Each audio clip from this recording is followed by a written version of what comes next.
It's time to take command with former NFL tight end Logan Paulsen and former Commanders beat reporter Craig Hoffman. What's up? What's happening? Welcome in. It's the Take Command podcast. That is Logan Paulsen. I am Craig Hoffman, and with us for the full show today, how lucky are we to have Charles Davis from the NFL Network, a part of their draft coverage all the way through the NFL Draft, which of course you can watch on the NFL Network. You got Paths of the Draft nightly at 6. You got Total Access at 7. Charles, now your bosses are happy. I have plugged the programming. Welcome to the show, sir. Thank you very much. Yes, now we are okay for liftoff. All right. Before that, runway until all the announcements were in. You guys fly a lot. I fly a lot. My biggest question with my airline people, I have to admit it, is the incessant announcements. Yeah. And have you noticed when the pilot comes on and announces they've started the initial descent, everyone buckle up, start returning things, etc. Go 3, 2, 1, and then a flight attendant comes on and says, Same thing. And I've not figured that part out yet.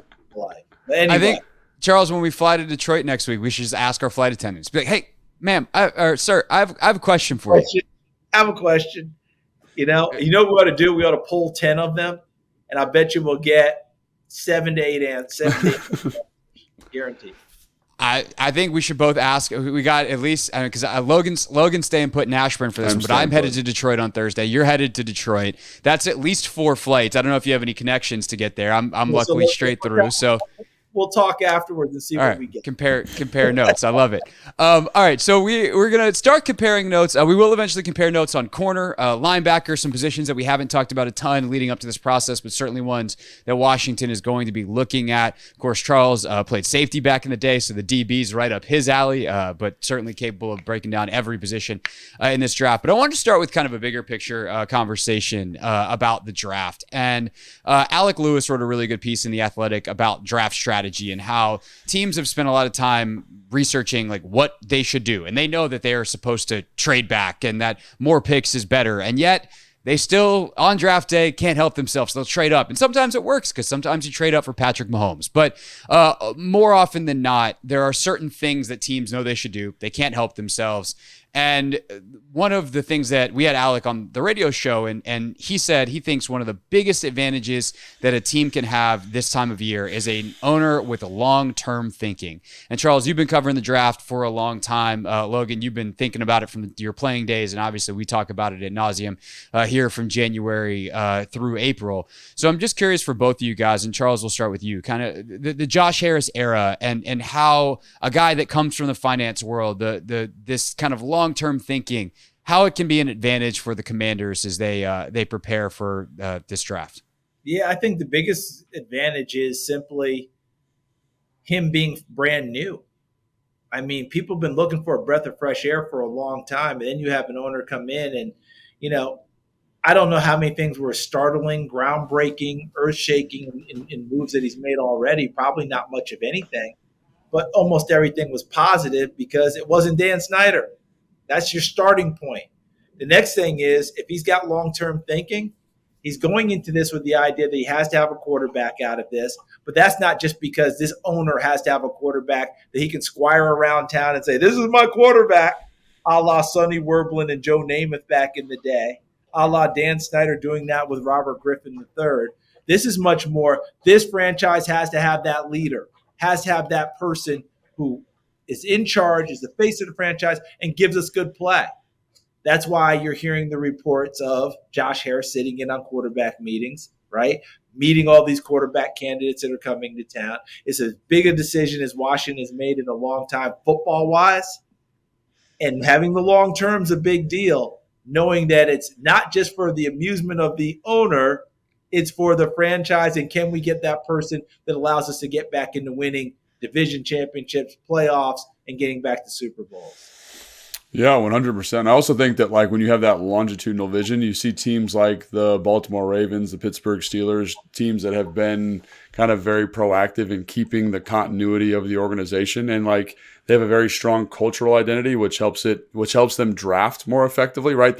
Right, Charles, they can identify people that say, hey, this is what it means to be a Raven. This is what it means to be a Steeler, because that doesn't change every 3 years. You're not having to turn over teams. You're not having to turn over personnel.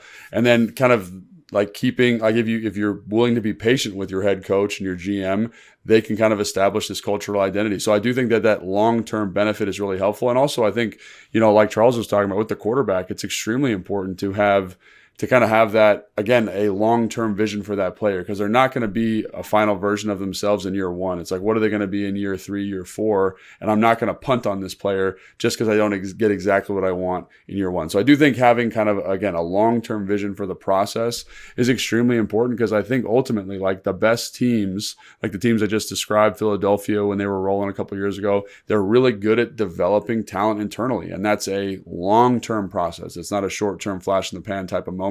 Helps build that culture, because again, even if I'm really active in free agency, bringing in strong players and strong personalities, are they perfect cultural fits? I don't know till they're in the building. Here, I can kind of build that up from the foundation to the rafters, and I think that again it all starts with the new ownership, and I think that's pretty exciting. So. And Craig, let me just piggyback on that, because Logan's made so many great points. I'm going to zero in on patience, the word patience. The Baltimore Ravens went through a stretch with John Harbaugh as a head coach where they went, 4 straight years they didn't make the playoffs or something like that, or they went 8-8 or somewhere in that neighborhood, right? It just wasn't quite up to snuff. And there was a lot of pressure from us media types, right? Look, and you guys know, if you're in the media and you work in the media, you're part of the media. You always We try our best, but yet here we are. Right. But those people that we work with that go, well, I'm really not part of the media. I'm just kind of, no, you're part of the media. Okay. Right. Just deal with it. Right. But there's a lot of pressure. Hey, he's not getting it done. He's not getting us to where we used to be. And I know it wasn't easy, but let's face it, that ownership had the hard decisions, had the hard conversations.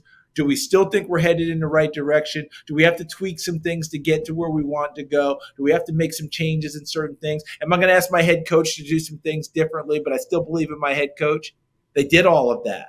What's been the reward? They're back to being that perennial playoff team again. Last year was a major disappointment because they didn't advance to the Super Bowl. They got to the AFC Championship game. They were good enough to get there. That's what you want to be year in and year out. I love how the Pittsburgh people are all upset with Mike Tomlin. I'm tired of us every year Mike Tomlin finishes over 500. Like, that's a big deal. That team last year had no business winning 10 games. None. And they did. Okay? So they do this all the time, and people act like it's no big deal. So, Logan, I think you make such a great point about having the patience, having the understanding. Now, what I tell people all the time is, do you really think Mike Tomlin is happy just being 500? 500 every year? You really think that's what fuels him at night? No, they're trying to find a way to get better and get there too. But you know something?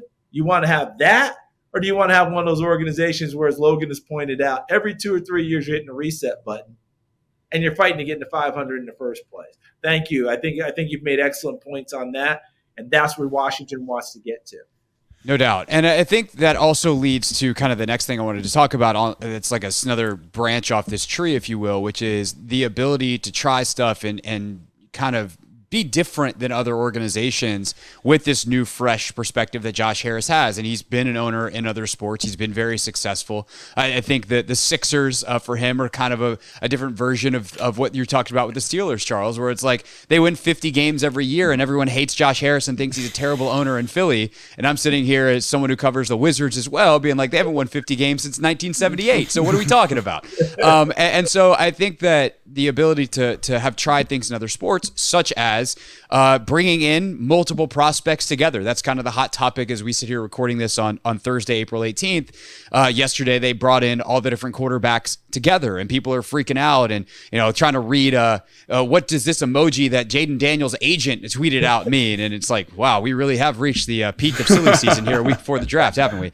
But I think that as we figure out the people, and Logan and I were talking about this a little bit before we started recording, like getting a chance to see these quarterbacks interact with each other and see how they are in a lunchroom, see how they are in a meeting room where there's multiple people there. And there's kind of this camaraderie that you want to understand who they are.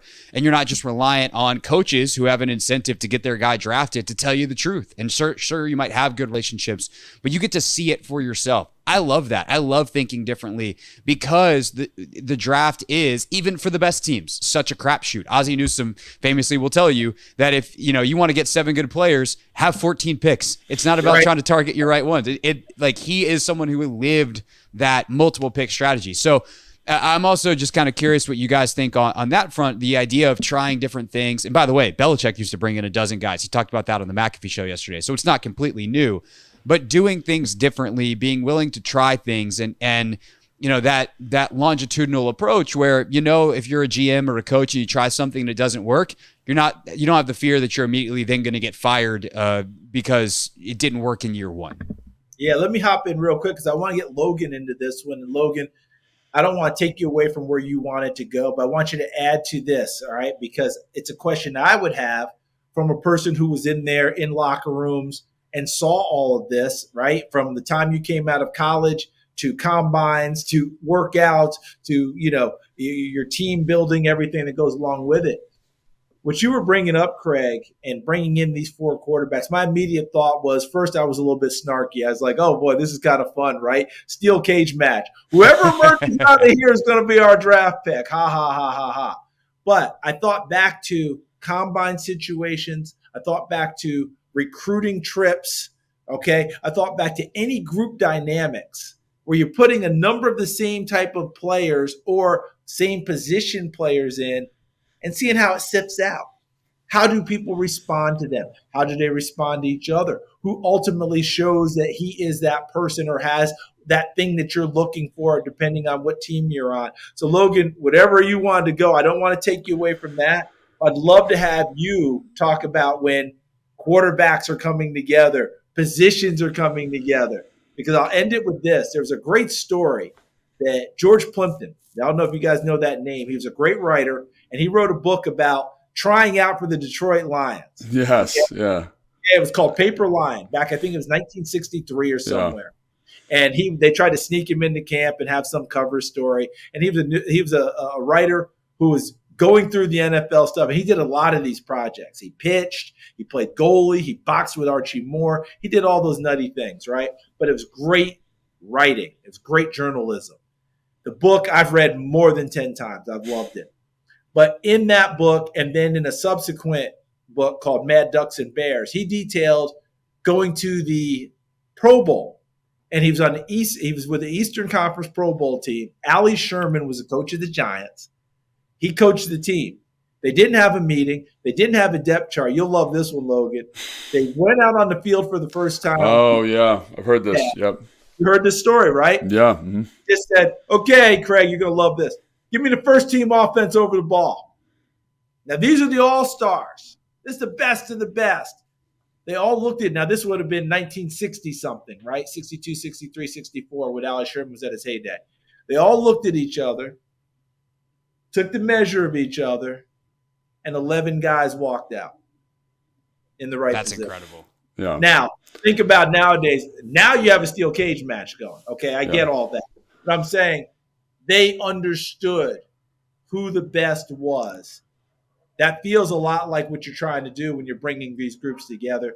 Logan, everything you want, now that I've gone so long, and please, if you could try and respond to that part for me, because I'm trying to learn too.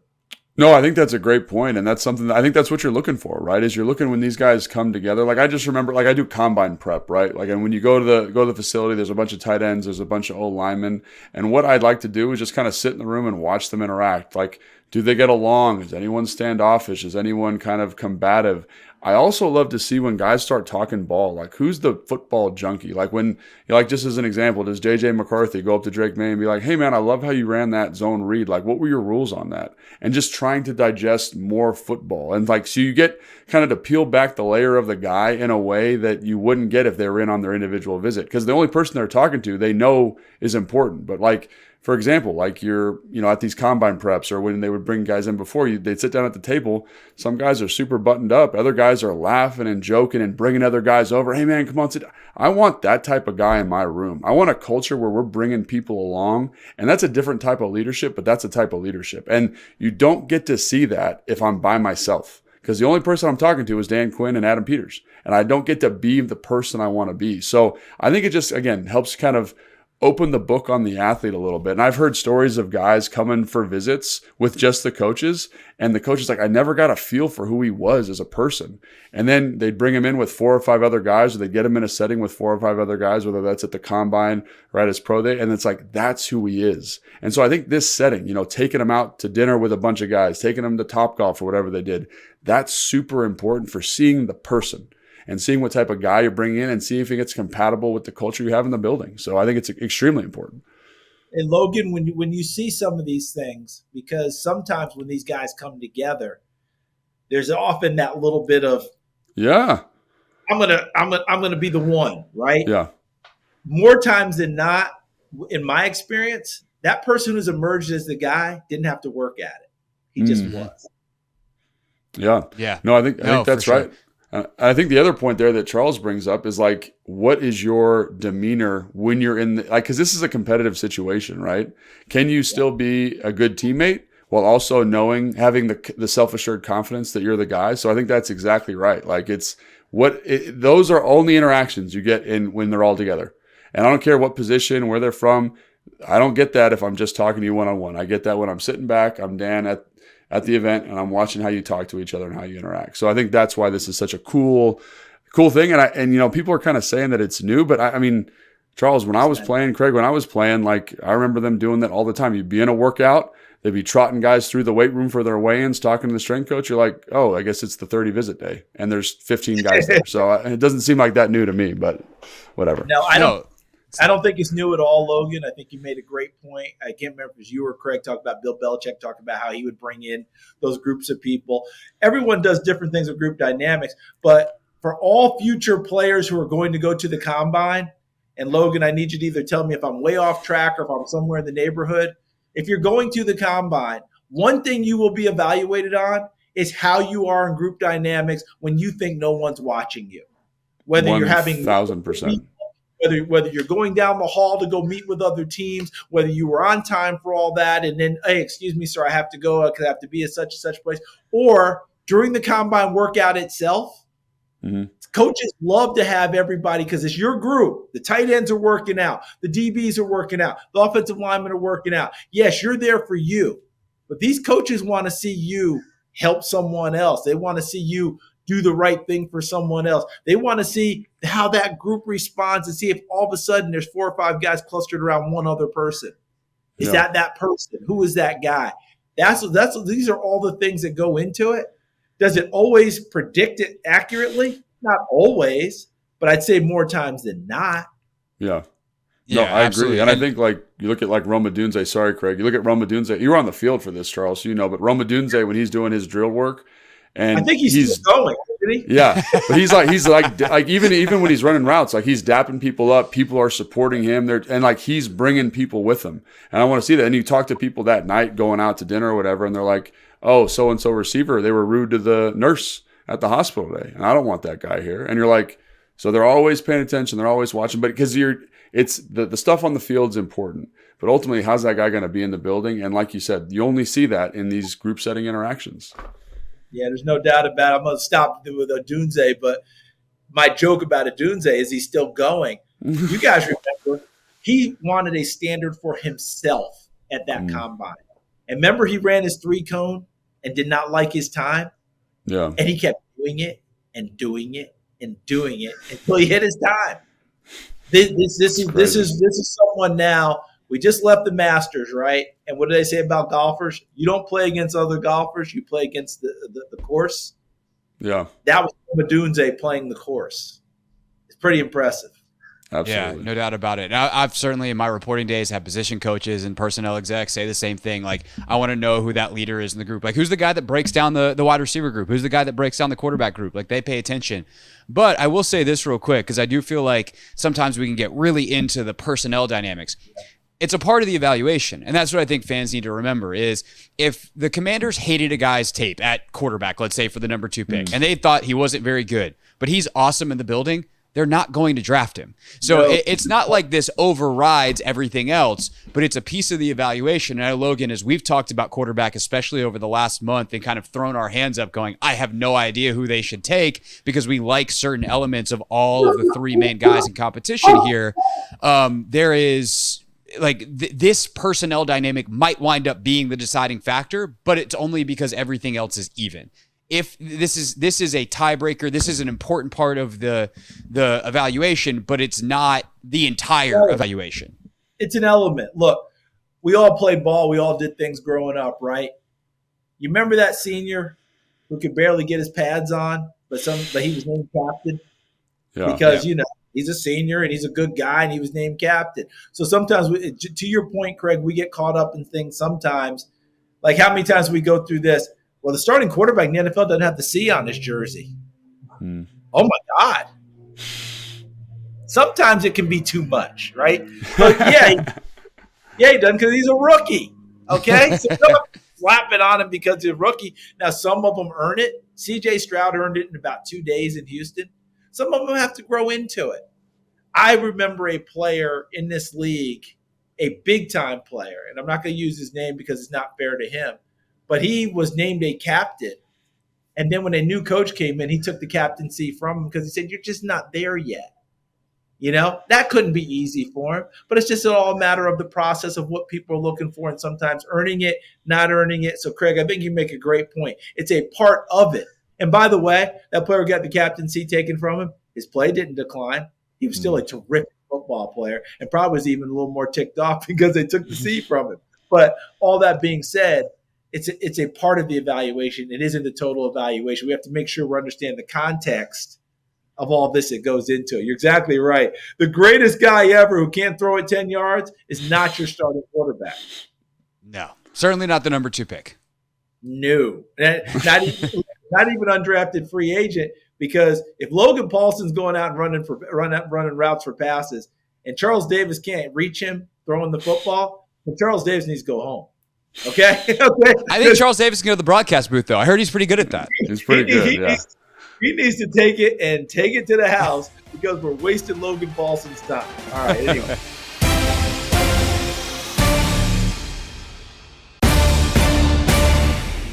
All right, let's get into some player evaluations now. This will probably be more tape because I don't know. Unless Charles, have you been doing you conducting the Charles Davis interview sessions here? Do we get the Charles Davis group interview sessions? Listen, I'm here for whatever way you want to go about doing this bad boy. I will do my best to try and keep up with the two of you. All right. That's enough of that. Let's get into corner. Because this is a position that, Logan, I think when we've done our mocks, we kind of get to 36 with the Commanders. We get through the first round. We get to their first pick of the second. And it seems like the best player available often is a corner. And then it's like, okay, do you want one of these second-tier tackles? Do you want a corner? Do you want a receiver? There's always receivers because that's the nature of this draft. But we haven't really dove into the cornerback position yet. So, Charles, I'm curious for you, like, do you have your top 5 ready at the go corner rankings? Who are some of the guys you like? Maybe some guys that a lot of people like that are high on kind of the consensus boards that you're not as high on for whatever reason. Okay, let's just go with it. It's not exactly a firm number, but listen, Terrion Arnold from Alabama, Quinyon Mitchell from Toledo, Cooper DeJean from Iowa, and he's a very interesting case study because you get a mixed bag across the board about where people want to play him, but everyone knows they want to play him. So that's the thing to keep in mind. Everybody wants him, just a matter of where they want to put him, right? Kool-Aid McKinstry from Alabama, Nate Wiggins from Clemson. You'll hear those names a lot as about your consensus 5. But then you get beyond that. Now you're getting into some other things. A lot of people like this Ennis Rakestraw from Missouri. Problem is he's a little bit on the slight side, but boy, does he go at it. And I mean, he plays with a fury and is always around the football. But is he a nickel? Mike Sainristil from Michigan, another kid who's just a playmaker extraordinaire. And again, probably you want to move him more inside the nickel than be an outside corner. This kid, TJ Tampa from Iowa State, is intriguing. Very intriguing because I think he's got some length, I know he's got some coverage ability. He's got some toughness and will come up and tackle. I don't worry about him at all. Then you're into guys like Kamari Lassiter from Georgia, Andrew Phillips from Kentucky, Renardo Green from Florida State. These are some of the names that continually pop up and bounce around. It's going to be a lot of fun to watch. But all I know is Cooper DeJean, I want him. I'll figure out where I'm going to play him. My only consideration with him is I don't want him to go into Isaiah Simmons syndrome. Remember Isaiah Simmons coming out? Yeah. Remember he could do everything, right? Yeah. I call it whiteboard fever, Logan, because I can take that X and O and I can put it anywhere, and it sure looks good. Yeah. But if he hasn't mastered those, and Isaiah Simmons has never mastered anything and it's hurt him in his NFL career, I want Cooper DeJean to be able to master some things before I start moving him to each and every spot on the field. Yeah, Cooper DeJean's a pretty special talent. Kind of reminds me of like that Honey Badger type vibe where you could put him everywhere, but you kind of hope that he, again, like settles in and they work on his development. But in that second tier of guys, you mentioned the guys that I think are awesome. Enos Rakestraw, maybe he's a nickel. Mike Sanderstill, maybe he's a nickel. Is there a true outside player in there? You mentioned TJ Tampa. I like Kamari Lassiter. Didn't test as well as people thought, right? But is there an outside guy that you say, hey, this guy's a difference maker for a defense? Because the Commanders right now, at least on paper, have a lot of nickel type body types. They don't have that true outside guy to kind of support Benjamin St. Juste and Emmanuel Forbes. Is there somebody you're in there like, man, if I'm going to take a shot on somebody at 36 or 40, this could be your outside dude here? Max Melton, Rutgers. You know what's? I'm gonna. You know who Fred Smoot is? Do you know him at all? Have you bumped into him? I know Fred Smoot. He has been. Everybody knows who Smoot is, and they can hear him. Yeah, he has been touting Max Milton. He has been touting Max Milton for the last month. So you just made his day, by the way. But anyway, talk about Max Milton a little bit. If Fred's touting him, then I feel like I'm on the right track. Fred's the head of the football player, all right. Melton, we always talk about bloodlines, right? And sometimes bloodlines work, sometimes they don't, right? But for we love it when a bloodline comes through. His brother was an undrafted free agent. Now he's with Green Bay and is starting to make his mark.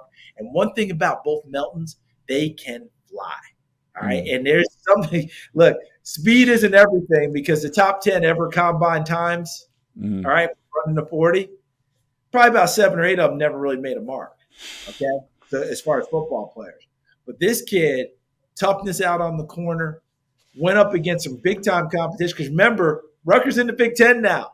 So he had to deal with Ohio State and Harrison and all the great receivers there, Buka and all the rest of them there. He had to deal with Michigan, right? He had to deal with all the big time guys that come out there and stretch the field and are willowy and are willing to block and the whole deal. There's a toughness to him, and he's one of those guys that both of you know in this draft process. The scouting side's one thing, but when the coaches get involved, now things really get interesting. Yeah, and coaches love this kid. Absolutely love it. There's a toughness element to him that I really like, and I think he's going to go. Obviously, he's going to get drafted, unlike his brother, but I really like him as an outside corner. Yeah, and how would you compare him to a guy like TJ Tampa? I'm really high on TJ Tampa. I like him a lot. Like, how do you bucket them? And like, where do you say, oh, stylistically, Max Milton does this really well, while TJ Tampa is more of this type of player? Melton is going to be your speed guy, and everything's going to be like, hey, here's the fast guy, go get him. TJ Tampa, technique, coverage, understanding what's going to happen before the ball's ever snapped. Reminds me a little bit, and we get into these comps, and after a while, people take the comp and want to just beat people over the head with it. The reason Richard Sherman was so great, in my humble opinion, all right, was that he understood what you couldn't do before the ball was snapped and narrowed down what you could do and made educated understandings before every single snap. And the second part, he took no false steps. Richard wasn't a blazer. Logan, you know. I mean, if you put Richard in a 40, that's not his thing. But come game day, good luck running your routes, right? So that's where I see more of a TJ Tampa, understanding those things, being in the right spot, and is going to make sure he's there for each and every play because he knows what you can't do based on your split, formation, what's going on before the ball snaps. Is there one of those guys that when you look at what Dan Quinn and Joe Witt Jr. have done, Dallas is obviously the most recent example, but I guess you could go back to Richard and everyone that DQ had in Seattle, but also Joe Witt's lengthy career as a DB's coach. Is there anybody in that group that stands out? And we can throw the nickel guys back in there, Rakestraw, Sanders Still, et cetera, that really fits. You go, that's a Dan Quinn, that's a Joe Witt type of player. Can I make a comment real quick here? Yeah. So the thing that is tough about, because everyone asked me that same question, the thing that's tough about this question is that he has transitioned and evolved with the type of corner that he's looking for. So he went from, these tall, angular corners. And so you say, oh, Kyrie Jackson or Cam Hart would fit that mold perfectly. But then you get to Atlanta and he's got smaller, shiftier, kind of faster, more ball skill type players. Then you get to Dallas, and I don't really think there's like a common thread with that group outside of maybe college ball production, which again is super important, but also they anticipate the football well. They do all these different things, like even like Andrew Phillips from Kentucky is a guy that is a dog and has this dog mentality, but doesn't have the ball production. So I know Dan likes that competitive edge to a player, but is the ball production there? So it's a tough question to answer because there's been an evolution to his defensive system. And I think that's why, I just wanted to give you an out there, Charles, if you needed one. So just giving you a softball. Yeah, now answer the question, Charles. Forget everything Logan said. I appreciate it. Logan's right about the evolution, which tells you that he's a good coach. Yeah. Because good coaches are always supposed to deal with what you have in front of you. What is my talent? What do they do best? And then you shape your schemes around them. I do think that what he's evolved into, maybe I'm wrong, he wants ball hawks. He doesn't care what size, shape, form they come in. He wants those guys who are going to make plays on the football, go after the football and get it. Whether, a Sanders Still fits that bill perfectly at a nickel slot. If you go to the outside, Quinyon Mitchell had that big year at Toledo, and a lot of people dinged him because he had 5 or 6 picks that one year, and he had a bunch of them in one game, and then next year he only had one. Did you see the number of throws that came his way and how much he dropped? So his opportunity to do it, he's a kid who's very confident. When you watch him, and you guys have seen him, how many times have you seen him where you said, oh, my God, he's lined up at 10 yards deep all the time? Yeah. He lines up at 10 and wants you to come to him. Yeah. He'll run with you anywhere you want. And if you're going to stop short, he's like a dart and coming up to make a play. They may change some of that with their coverages and all. But Quinyon Mitchell, to me, feels like the kind of kid that fits that bill of Trayvon Diggs. Yeah. Of what he had in Dallas, who was his most recent ball hawk and played really well. And then who was it last year who had the incredible year with the pick 6? Yeah, Deron Bland. Yeah. Bland, there you go. Bland. So that's what I think that Dan has kind of evolved into. I don't care the shape, size, or whatever. If you're going to make plays on the ball, I'm going to find a way to get you on the field. Yeah, it's interesting. When you were describing Max Milton and his kind of instincts, I was like, oh, that's kind of sounds like a guy that Dan would like. But is there any – because, obviously Quinyon Mitchell he's my number 1 rated corner, so I think he's going to be gone probably in the top 15 picks. Is there somebody else that maybe people don't know about, if you can check your notes, that has a lot of ball production, that's a guy that, maybe people aren't super familiar with, just to kind of put you on the spot here? Well, I think it's going to be interesting to see because we're way down into the weeds. Oh, we're in the weeds. We're in the weeds. I don't think it's 36, okay? All right? Mm-hmm. Talking much more day 3. Yep. This kid from West Virginia, Beanie Bishop, go check his ball production, Logan. Yep. Check his testing. He didn't get invited to the Combine, so he went to the Big 12 Combine.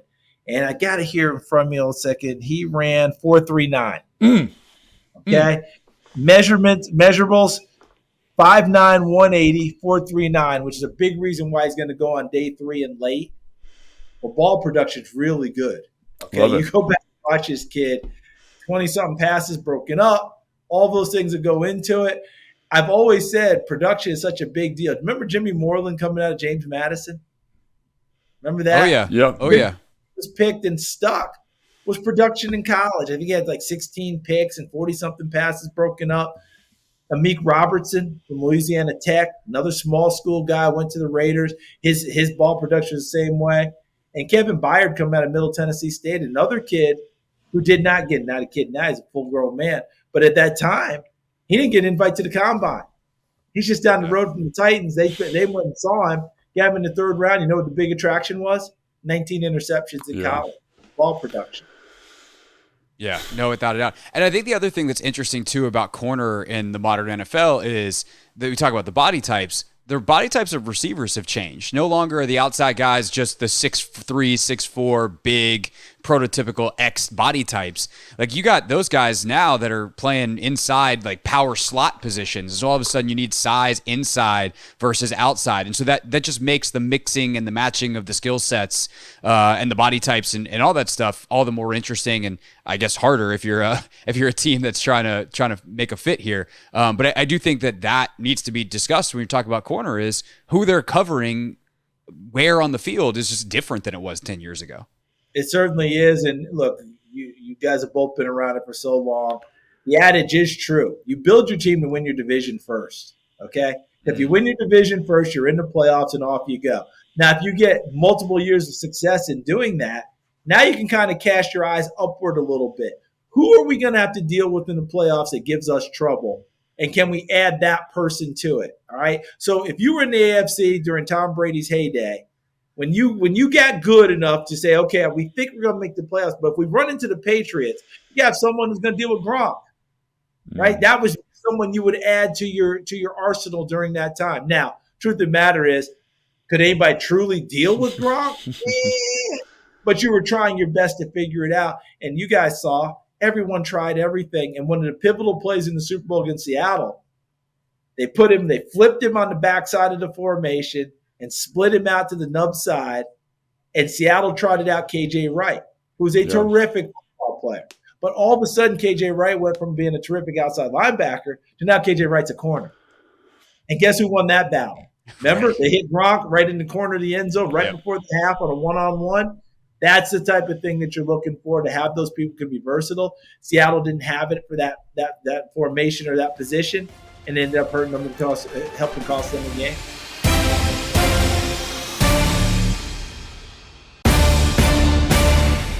Well, I'm really glad you brought that up, because I think, one of the things about Dan, when you look at Dallas specifically, is it's compiled of all these guys, like kind of converted safeties that now play linebacker, play safety, that are these more flexible, more fungible body types. And I think that's one of the things about evaluating the safeties specifically in this class, that you say to yourself, like, wow, there's a lot of guys that could be this kind of tweener, star, hybrid linebacker type player that's kind of sweeping the NFL.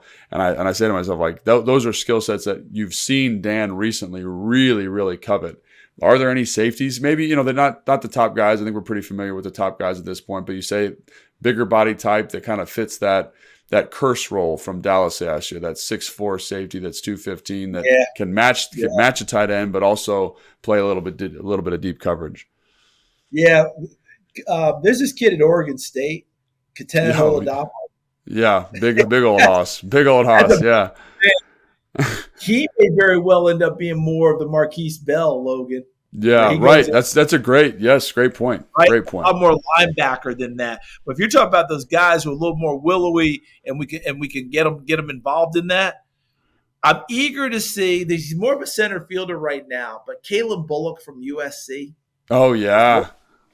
I want to see if they can get a little bit more heft on him in order to place those things. But right now, he's a little bit more of the center fielder for you. I pulled out my notes here to pull them up because I love your question. But the Bullock, while you're looking, I'll talk while you're looking. Because how about Caleb Braid from Poland? Have you watched him? Yeah, he's great. Like kind of that box player, not a tall guy, but kind of has that ability to kind of compact. And can cover a little bit. Look good at the Senior Bowl. I think there's a lot of players, and that's why the safety position is fun to me, because like Bo Bright was an okay college player, but you watch him at the Senior Bowl, say, hey, that's he's matching up pretty good in the slot. You watch him fit a run, you say, oh, that's kind of a good block destruction technique. And so there's much more kind of dynamic athletes at the safety position than there ever has been, because they're asked to do so much different stuff in college football. So it's kind of one of those positions where it's like, man, this is really interesting who this new organization values and what they value for sure. So that is so true. But there's so many of the guys who are rated high at the top of the safety position, Logan and Craig, that are one or the other. Like we've been talking about positionless guys. The safety position this year is much more defined by this guy's a boxing center fielder. And I was struck by that going through things, because Cole Bishop from Utah is one of my favorite players. Right? I love Cole Bishop. Absolutely love him. Do I believe he can be a center field safety? I do. I absolutely do.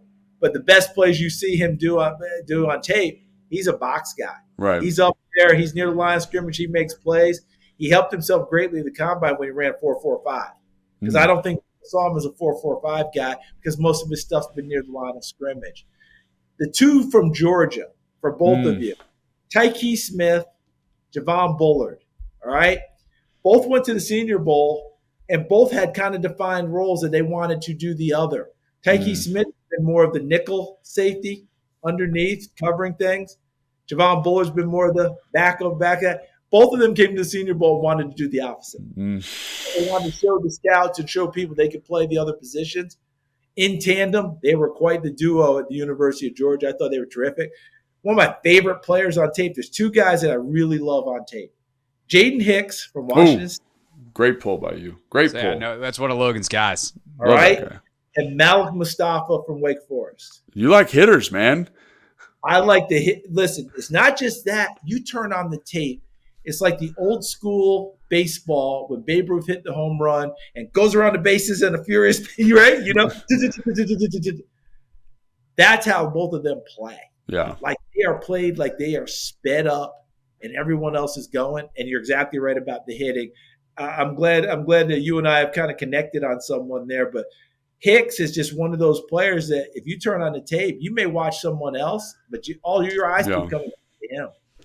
Yeah, watching him versus UW is like special. You're like, this guy's playing man on a receiver on Jalen Polk in the slot, and he gets the interception. Oh, they ran a reverse, and he's the post safety, and he's delivering an absolute blow, like blowing up guard. Like his film versus UW was incredible. Like I just was like, this guy. Why aren't people talking about this guy more? And then Mustafa is a guy that they have him playing at 12 yards, and he's the eighth man in the box, and absolutely missiling to the football. And I think there's value there. I know people say, oh, it's not a physical game anymore. Like those dudes will play for you and they have a role, you know, and I think Jaden Hicks has a chance to be a difference maker. So I think those are great picks by you, guys that have really dynamic skill sets.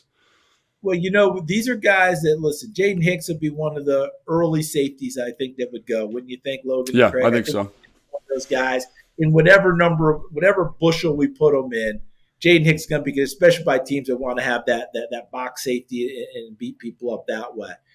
Malik Mustafa, I'm eager to see where exactly he's going to go and when, because you drafted, when I say you, DC drafted Cam Curl a number of years ago.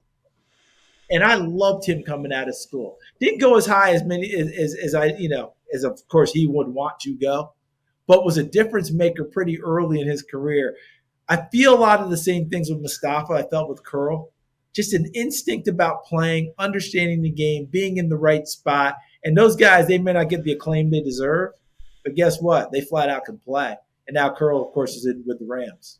Yeah, for sure. I think something else that's a good reminder for everyone is the new kickoff rules probably impact some of these late round safeties as well, and these DBs. If you can run a 4.45 and you can blow up blocks and you're a sure tackler, because there's going to be kickoff returns now and the style of the new rules. Logan, we talked about this when the new rules passed. Like that is a skill set that is going to be coveted on special teams way more now than it ever was in the past decade when every ball went through the end zone. And so that special teams ability was always something that you look for in your late round picks, but is going to become more important. And if you can get down the field quickly, an actual 40-yard sprint in a football game, it doesn't happen very often, but that 20, 30, 40-yard sprint down to tackle someone on kickoff all of a sudden is going to be a part of the game for these DBs. And for at least a year, if we're starting that kickoff line way up there, hand-to-hand combat. Yeah. We're the guys who can shed and go get someone right away. Because if they can engage you, he's just got to break one wall, and then it's nothing but grass. So I think we're going to see a couple of things. Just what you talked about, Craig. We're going to see those types of players get a little more value. We're going to see these, Logan, you've talked about these bigger kids who can play hybrid linebacker safety, and then the linebackers who can run. All of them are going to get a little extra value in terms of special teams because you've got to shed and make the play there. If you don't make the play there with this one, at least we know for 1 year, it's a long run. And by the way, I'm predicting that all the kickoff return guys are going to be much bigger people. The scat guys are going to be on punt returns.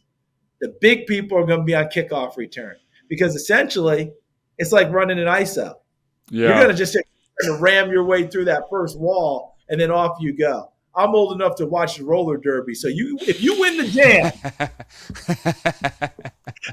jam, there you go. Off You're you ready go, to go. and then back there to get you. So that's what's going to be the fun part of watching all this. I was at the owners' meeting when they announced that the new rule was in for this year and how the new kickoff was going to be aligned. I was sitting with Pat Kerwin. You guys know Pat from SiriusXM. Yep. Former GM, former agent. Pat's done it all, coach. And I was sitting there. They announced the rule, and Pat goes, "Well, I bet you Cordero Patterson's phone's blowing up." Sure was. And it wasn't an hour. Cordero Patterson announced that he was signing with the Steelers. Yep. That nice little chunk of change. But the thing about him was, remember, he was fearless, and he had the green light from 9 yards deep. I think he has a 109-yard kickoff return. He does. But he's a big man. Yes. Yeah. That's where I think we're headed to. Bigger people on kickoff returns, smaller people on punt returns. That's really interesting. I also wonder a guy like, Antonio Gibson, who just left here for New England. Like, AG's a big guy, and he was on kickoff return here, but never got to do anything because the ball just sailed over his head. So wonder, get body types like that, which also, there's some guys in this draft, too, that could certainly fit that build. He fits. He totally fits. That's why I think your point, Craig, about the type of player to make it that extra consideration when you're trying to keep someone. Yep. And Logan has pointed it out. If you can be the hybrid, yep, play the safety, the Javon Curse. I mean, this is what we're all looking for now. And Dan Quinn values the versatility and all that, because now when you're calling defenses, it used to be you could tell what personnel was coming in, where they were going, just like the offenses were. 100%. That's it. That group can stay on the field, and this guy goes from this spot to that spot, that guy from that spot to this spot, and off you go. We all thought we'd see more of that in Atlanta last year, and we didn't. And that was the major surprise. Remember positionless football? Yeah. John's going to be here, here, here, here. Pitts is going to be here, here, here, here. Drake London's going to be here, here, here, here. And it did not translate the way they needed to translate, so they've hit the reset button. Let's see if Raheem Morris can unlock all of that with Kirk Cousins, quarterback. And I think they've got a good chance of doing it.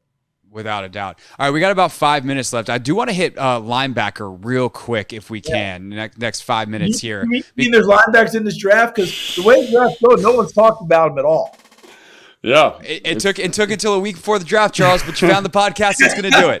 We might have squeezed it into 5 minutes at the end, but the Commanders, I think they're set for 2024, but 2025 and beyond is a pretty blank slate for them because Bobby Wagner's on a one-year deal. Jamin Davis is on the last year of his rookie deal.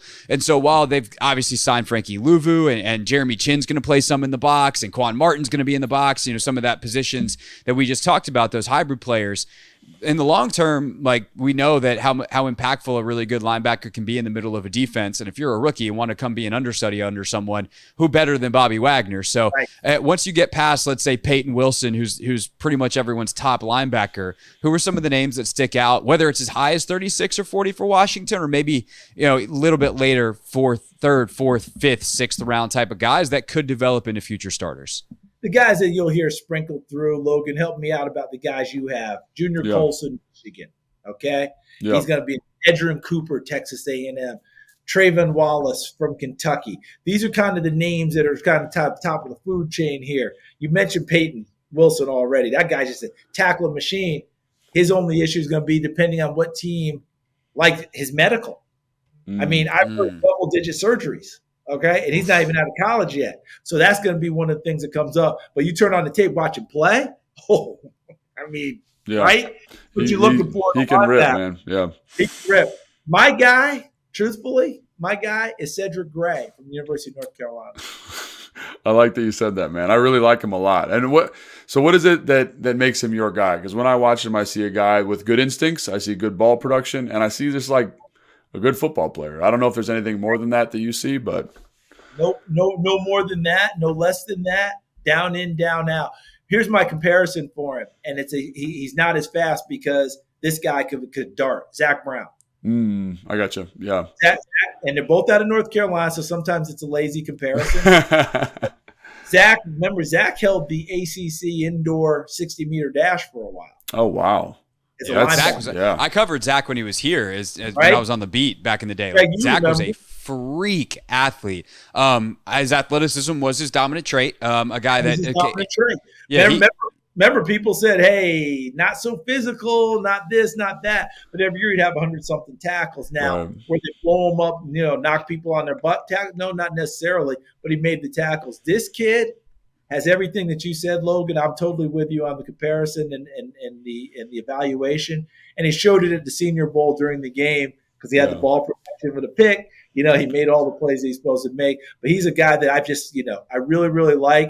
And under the radar is this kid from Temple named Jordan McGee. Keep an eye out for Jordan McGee because I think he's another guy that has everything that you're looking for and somehow is kind of getting overlooked in this, mainly because, one, we haven't talked about linebackers. No one has. Right? Two, he just, when you do talk about him, you're only going to talk about a certain few because it's just not a topic that's interested anyone this year. Yeah, 100%. Logan, anyone else you want to shout out real quick on your linebacker list? I'm kind of with Charles here. Like it's the top, and then it gets really thin. A guy that I like is Maurice Luafu from Notre Dame. I think he's just a big downhill kind of dude. I think he's a better athlete than people think. Trice Knighton from UTEP is a guy that flashes a little bit. Yes. Right. And so those are the types of guys you're talking about. And I like those guys quite a bit. But again, I think with linebackers, especially this year, I don't think it's a bad class, but I think stylistically you're looking, if I'm looking for a linebacker, I got to look for something very specific. I got to kind of hunt and peck for it. So for example, Maurice Lufu is a big thumper guy, right? That's not everybody's cup of tea, right? So you got to kind of say, what do we want to be defensively? What value does he add? And does it fit our identity? Much like you would with running back this year, which there are some good pieces there, but kind of what is our offensive or defensive identity with these positions? Well, I'm so glad you brought up Tyrese Knight from UTEP because I think he just made another tackle while we were talking. Okay, that's what he does. And again, he's not going to be picked very, very high. Right. And James, since you brought up Maris Leafu, don't forget his running mate, J.D. Bertrand. Yeah, right, absolutely. The issue we have nowadays is most of the time we're playing with two linebackers max. Yeah. All right? It used to be there was a point. And then we go down and so on. And you wanted that guy in the middle, coordinate everything and the whole deal. Bertrand was your perfect guy. He almost was born in the wrong era. Okay? Because he was the perfect guy to have the dot on his helmet, coordinate everything, and be that guy. Now I think they might be wanting to take him off the field a lot more. So it's a different feel for him because he's right there in the middle. Leafo, they were a nice little duo working together. And I really like Bertrand. But as you pointed out, Logan, what is it you're looking for each team? Sure. Because nowadays we're playing with 2 and 1 more than we're doing anything else. I mean, how often are you running out there Roquan Smith and Patrick Queen? Yeah. No, it's because they're special guys though. And not everybody has special players at the position. And in some ways, this is a more like a larger philosophical conversation, but that position, because of the demand that's placed on them in the passing game and the running game now, you need to find special players for it. And if they are special, they help your defense. I think Roquan Smith is a great example of that. But it's hard to find guys like that in the draft every year because to me, it's like quarterback. It's an above-the-neck position, a lot of development involved, so it can be pretty challenging for sure. And, Craig, I'll stop here, but you know what's going to help bring these linebackers back into the fold where they're the full-time guys? When we get offensive coordinators and franchises that literally will line up and run the football and stay with it. Yeah. And the cyclical nature of the NFL says that's coming back. The numbers are starting to suggest that is – the big backs are the ones that are down. Like if you look at the top 10 rushers over the last 3 years, each year, I'll bet you'll find 6, 7 of the top 10 were 220, 225, 230. Right. Yeah. The bigger back, hey, listen, you want to play light box? Right. I've got that big back. I'm going to throw him at you. And let's see if you stay. Let's see what you do with dealing with him. It's exploiting market inefficiency. That's the nerdy way to say it. The more straightforward is, y'all aren't very big. We're gonna be big. Yeah. Bang, done. Thank you for breaking that down for me. I felt like Denzel. Talk to me like I'm a 5-year-old, please, because that first thing you said, I was like, okay. I didn't go to Vandy. All right. Yeah. So thank you, Craig. I appreciate that. You and your humility, Charles. One day you're gonna realize how smart you are. Charles Davis with us here on Take Command. Again, path to the draft, weeknight, 6 p.m. You only got another week of it because then the path has ended. It ends in Detroit. The NFL draft is on NFL Network. Don't forget, Total Access has full coverage as well on NFL Network weeknights at 7. Charles, this was phenomenal. If you get bored during the summer and want to come back, you're welcome anytime, my friend. Anytime you guys are that bored and want me, this has been an absolute blast. And yes, you're right, Craig. 1 week left to see where these youngsters go. I hope they all are able to chase their Logan Paulson dream and be able to have that opportunity and go out and do it. Because Logan, you did it so well for so long and with such class in doing it. And it's just been a blast for me to be able to sit here and talk with you. And I can't wait to stay in touch with you and Craig. And you need me over the summer, I'm around, okay? We got you. Awesome. That's right, kids. Dream of being undrafted like Logan Paulson. Hey, but Logan made it. And that's 10 years. Yep, I did. 10 years, baby. He made it. He did it. He did it. Thanks for watching this clip of Take Command, which has a brand new home. That's right. You can watch on YouTube at the Team 980. You can also listen to full episodes in the free Odyssey app, which is now enabled with Apple CarPlay. So we'll just, follow you around.